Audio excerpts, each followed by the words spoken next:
Alright, welcome back to another modern video. Today I'm going to be fishing for my first 5-0 after the banning. Nadu is gone and Grief is gone and I'm ready to get back into modern. So the rules for this video are pretty simple. I've got 10 tries to try and go 5-0. Basically, as soon as I lose, I have to drop it from the league. And I'm going to be playing a different deck for each attempt, starting with Tron. If you watch my channel, you know I played this a couple times, and this is the deck I have in paper. So this is the one I'm most confident on. I'm going to start off strong, and hopefully I can get there. Because the second rule is that if I don't get a 5-0 in those 10 attempts, I have to make a deck with my least favorite card and play a whole league with it. And yeah, I really don't want to do that. So let's hopefully get a 5-0. So the first match started off pretty rough, playing against the Mirror and getting run over by a turn 4 Ulamog. Then game 2 I mulled 4, although somehow I ended up winning that game. After that, I came back to take the match, game 3. After a somewhat uneventful win against a Domain Frogtide deck, I was cruising right off the bat to a 2-0.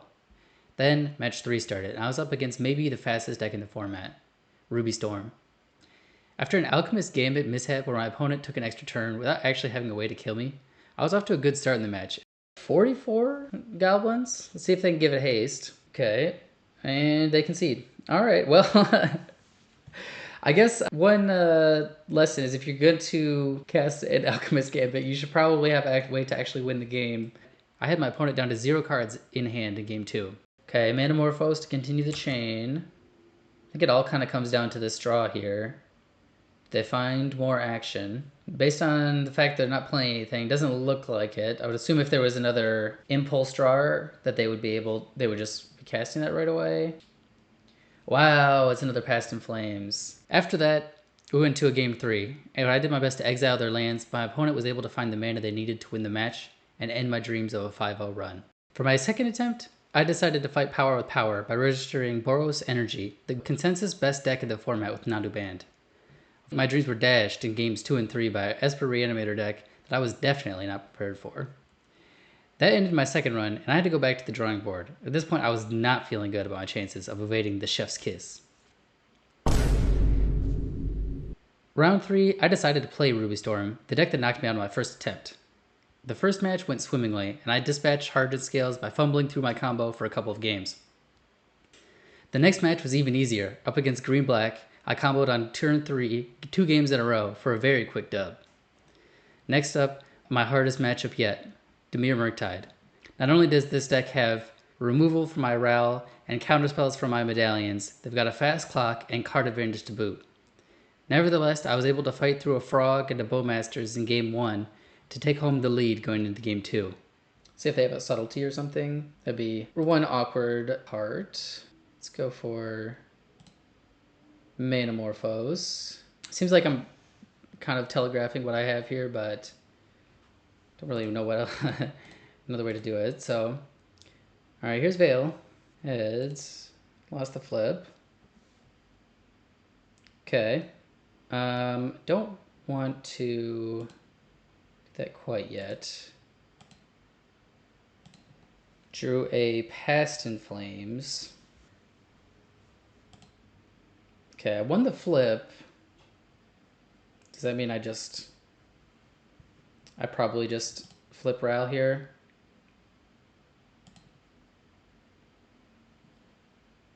Yes, that was a good call. After a close call with a turn 3 kill where I couldn't quite find the pieces I needed to combo, I ended up losing the game and getting kind of rolled in game 3, where my opponent had an early Damping Sphere that I couldn't deal with. This run ended after passing the low bar set by Boros Energy, but I wasn't able to surpass the 2-0 mark.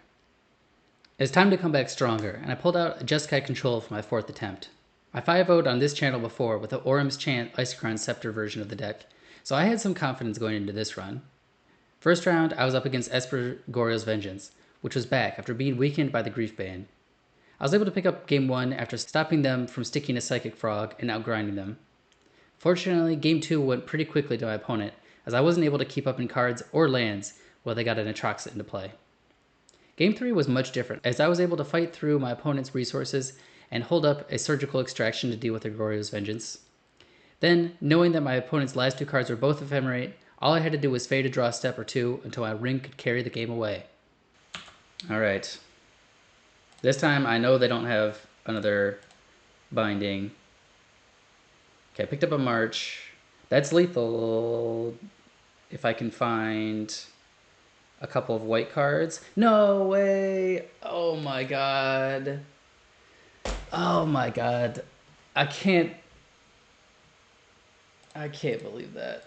Another tough loss to end a run in round 1, and I'm feeling Chef's Kiss looming over my shoulder at this point, closer than ever.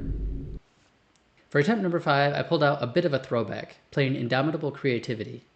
Round 1, I got paired against my old nemesis that knocked me out of my first attempt, Ruby Storm. Between Reprieve, Pending, and Spell Pierce, I was able to get enough disruption together to stop their combo until I could put 2 Archons into play and finish them off. Game 2 was never really in doubt, as I stuck an early Ren and then delayed my opponent until I was able to ultimate him. From there, I just had to cast Reprieve 12 times in a row to counter their every play and win from there.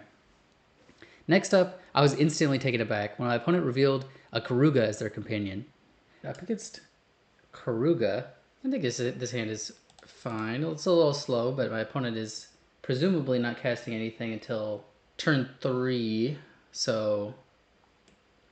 Whoa. Frontier Bivouac?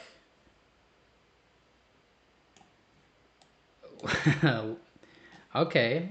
I thought I knew what was going on when they played a Calibrated Blast off of a main deck Boseiju who shelters all, but after my opponent used Colossal Sky Turtle to disrupt my creativity and then revealed a Blightsteel Colossus, I realized I was in way over my head. Game 2 didn't go much better, as my opponent had a turn 1 Gemstone Caverns and a Boseiju again. Meanwhile, I had Spell Pierce rotting in my hand, and an Archon of Cruelty wasn't enough to save me from Calibrated Blast for 15 off of an Emrakul the Aeon's Torn. 1-1 was better than my last round, but man, it was not looking good for the 5-0. After my first 5 failed attempts, I knew I had to go big to try and get a 5-0. I registered a Karuga Omnath deck, and after a quick loss game 1, I cruised to a victory in games 2 and 3 against Gruul Energy. Turns out that life gain is actually pretty good against aggro decks. Round 2, I ran into Amulet Titan, which is definitely not what you want to see it as a mid-range deck. Leyline Binding into their Amulet, and I was able to bounce in Urza Saga with Teferi. After all that, my opponent slammed Primeval Titan and won anyway. Luckily, in my sideboard were 3 copies of Damping Sphere. Those came straight in, unfortunately invalidating my Karuga companion, but I used it plus Obsidian Charmaw to fight off my opponent and take game 2. I could only hope to repeat that performance in game 3 before my opponent could combo and run me over. Is that a Charmaw that I see? Going down to 8, going down to 5 on my next turn, but... you know. The Charmaw is worth it, I think. I'm not super worried about Amulet specifically having a Bolt, and I can reset the ring, and I can reset the ring or just play Omnath and Flage next turn, so... Hey, and then they scoop it up. Wow. Okay. Finally, another 2-0 start. This matches my previous record. Now I just need to finish out the league to avoid Chef's Kiss. Next matchup was against Through the Breach, which, while a strong deck, has a particular weakness to Solitude and Leyline Binding, as both of those get around Emrakul's protection and can stop the attacks. Both games, Solitude gained my opponent about 30 life, but it just didn't matter as I shut the door and chipped away with my pile of elementals. Up to 3-0 and my best records so far. Next up was an old school green-white creature deck, trying to merge some synergies with Urza Saga and Birthing Ritual. Unfortunately, Modern is not an old school format anymore, and my Flage and the Ring overpowered my opponent before they could build a big enough board to win the game. Oh, please save me. Please save me. I need this.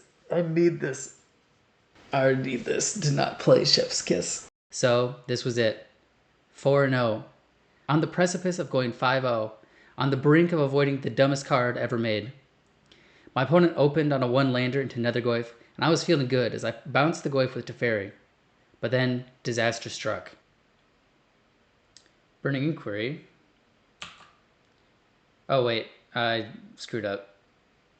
I definitely should have solituded the Bowmasters in response. I clicked through without solituding their Bowmaster. After coming all this way to 4-0 on the precipice, and then to not only punt, but have both of my Solitudes discarded to Burning Inquiry, I was feeling bad. But at least I had Omnath in play, with a protection from the ring, and an Elesh Norn in hand for the following turn. Next turn, I can Elesh Norn. You control... Whoa! Okay, I was not expecting that. The main deck Wild Slash to get around the ring protection? Main deck Wild Slash with Ferocious due to the Orc army growing because of my previous punt? My spirits were dropping fast, and my opponent had dealt some serious psychic damage to me. Wild Slash? Dude, if I have to play Chef's Kiss because I punted and didn't pitch Solitude when I should have, I'd be so mad. Not like this, dude. Not like this. Not to worry, though. That was just game 1 of 3, and I felt pretty confident in my deck and the amount of removal I had. As long as I can stay ahead of my opponent's board, then I'll be fine. But it's okay. Alright, so Goblin Lore discards a Detective's Phoenix, and then a Hollow one, and then another Hollow one. No way, he has 3 Hollow ones. Oh my gosh, dude, if I... This cannot be the way I go down. I cannot lose the 5-0 to punting into triple Hollow one off of Goblin's Lore. 3 Hollow ones? They didn't discard a single one to Goblin Lore, and now I'm forced to try to 1-for-1 each individually? I do have Binding into Dead Gone into Binding, so I'm about to clear the board. I just have to draw out of the empty board state. Here comes Bowmaster.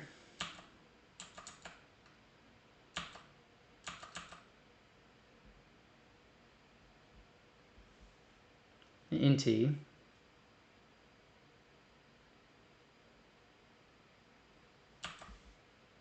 Yeah, they're going to be able to do it next turn, though. Okay. Well, I'm going to be looking for the 2-mana stupid sweeper that I'm playing. I shouldn't say stupid. I believe in you, sweeper.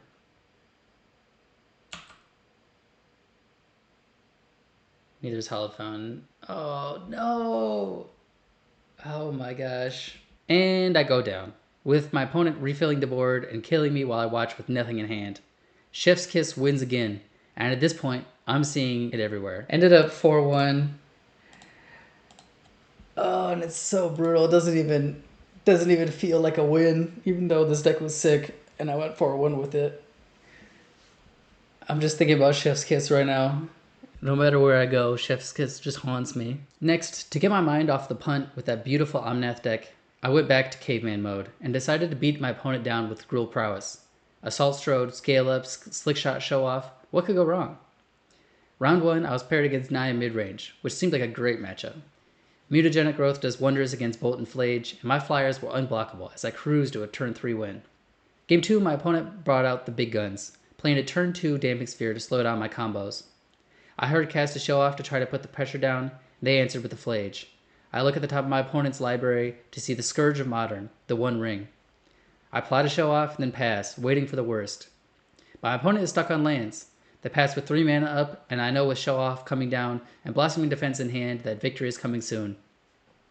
After a flurry of spells on my opponent's end step, I can swing in for victory and take a 1-0 lead over Chef's Kiss.